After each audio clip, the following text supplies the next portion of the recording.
PFC spiritual ప్రేక్షకులకు స్వాగతం. ఈ వారం రాశిఫలాలు పరిశీలిద్దాం. ఓం వసుదేవసుతం దేవం కంసచాణూరమర్దనం దేవకీ పరమానందం కృష్ణం వందే జగద్గురుం అర్జునం వందే జగదేక వీరం. ఓం శ్రీ రాధాకృష్ణాభ్యాం నమః. ఇప్పుడు మనకి ఈ వారంలో గ్రహాలు ఏ ఏ రాశుల్లో ఏ ఏ స్థానాల్లో ఉన్నాయో మనం ఒకసారి చూద్దాం.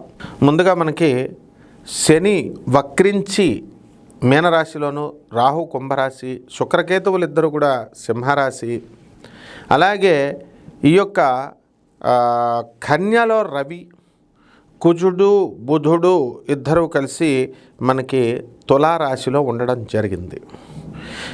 ఈ కారణాలుగా మనకి 12 రాశుల మీద, గురుడేమో మిథున రాశిలో ఉన్నాడు. ఈ కారణాలుగా మనకి ఎలా ఏ ఏ రాశుల్లో ఏ ఏ ఫలితాలు ఇస్తాయో ఒక్కొక్క రాశి వారీగా చూద్దాం.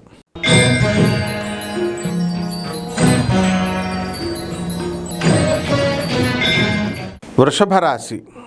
ఈ వృషభ రాశి వారికి అందరికీ కూడా వక్రించిన శని లాభంలో ఉండడం ద్వారా మీకు అన్యాయార్జిత డబ్బులు వచ్చేస్తాయి. న్యాయంగా జీతాల్లోకి వచ్చే కంటే డబ్బు కంటే కూడా సైడ్ వ్యాపారాల వల్ల లంచాల ద్వారా అధికంగా ఎక్కువ రావడం అనేటటువంటిది జరుగుతుంది. అలాగే ఈ యొక్క వృషభ రాశి వారికి ధనము అనేటటువంటిది గత వారం కంటే ఈ వారం కొంచెం ఇంప్రూవ్మెంట్ ఎక్కువగా ఉంటుందన్నమాట.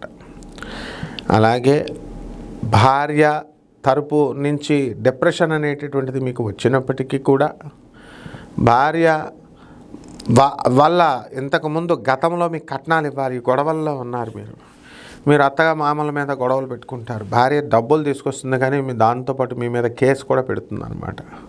కాబట్టి అలా రాకుండా ఉండాలంటే కొద్ది రోజులు జాగ్రత్తగా మీరు కట్నం ఆటోమేటిక్గా అదే వస్తుంది. మీరు యుద్ధాలు పెట్టుకోవద్దు భార్యలతో.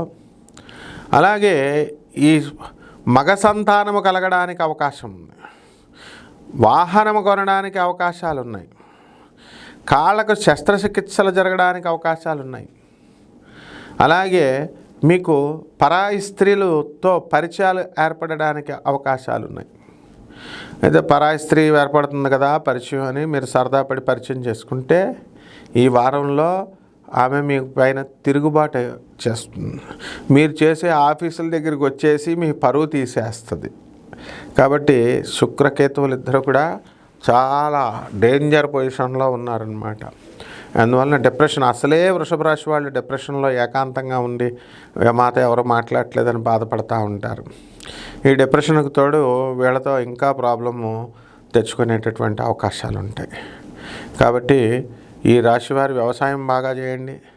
రైతులు బ్రహ్మాండంగా సంపాదిస్తారు. రైతులు చేసినటువంటి అప్పులన్నీ కూడా తీర్చేస్తారు. ఇనుము వ్యాపారము, చేపల వ్యాపారము, బట్టల వ్యాపారము, హోటల్ వ్యాపారాలు స్టార్ట్ చేయండి. మరి పరిహారాల దగ్గరికి వచ్చేసరికి ఈ యొక్క శుక్ర జపం చేసుకోండి, శుక్ర స్తోత్రాలు చదవండి. శుక్రుడికి 1.5 కిలో బొబ్బర్లని తెలుపు రంగు వస్త్రాలనిచ్చి పేద బ్రాహ్మణులకు శుక్రవారం నాడు ఉదయం 6 గంటలకి దానం చేసుకోండి.